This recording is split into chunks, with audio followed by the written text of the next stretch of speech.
Israel remains deeply concerned about the overall human rights situation in Pakistan, where enforced disappearances, torture, crackdowns on peaceful protests.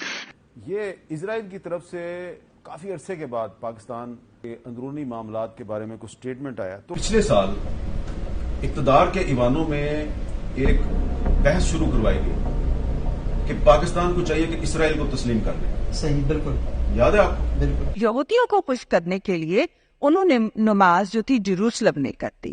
سب سے بہترین مثال حضور صلی اللہ علیہ وسلم نے دی، جن کو یہودیوں کو ان کے ساتھ مل کے کام کیا.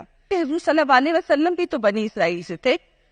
سو اگر ہم تھوڑا سا اس پہ سب سوچ لیں، کوئی ایسا طریقہ کر سکتے ہمارے بھائی کسی طریقے سے ان مسلمانوں کو اللہ کی کوئی بھی قرآن کی کوئی بھی ورڈ نکال لے جس میں مسلمان اور یہ سب جڑ سکتے ہو، خدا کے لیے وہ کچھ کر لے تو انسان امن میں آ جائے گا. محمد صلی اللہ علیہ وسلم نے بہت ساری ٹریٹیز بنائی تھی یہودیوں کے ساتھ. آپ بھی کوئی اس پہ سوچے تاکہ ہمارے مسلمان. اب اس میں کچھ بیک گراؤنڈ بریفنگز بھی ہوئی، کچھ بیک گراؤنڈ میں کہا گیا جی کہ چلیں تسلیم نہ کریں لیکن اس پر ڈبیٹ کا آغاز تو کریں. میرا اس پہ موقف یہ تھا کہ جب تک مسئلہ کشمیر حل نہیں ہوتا.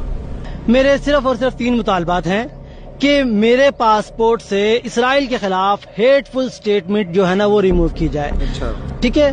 اس سے بھی 125 برس پہلے آرڈر آف دی ایلومیناٹی جس کا شکار ابھی آپ کا عمران خان بھی ہو گیا ہے، وہ آرڈر آف دی ایلومیناٹی 1776 میں قائم کیا گیا تھا. یہودیوں کی سازش وہ آج تک چل رہی ہے. اور یہ یہودی کون تھے؟ راتھ چائلڈز، گولڈ سمتھس. یہ گولڈ سمتھ جس نے شکار کیا ہے دادا عمران خان.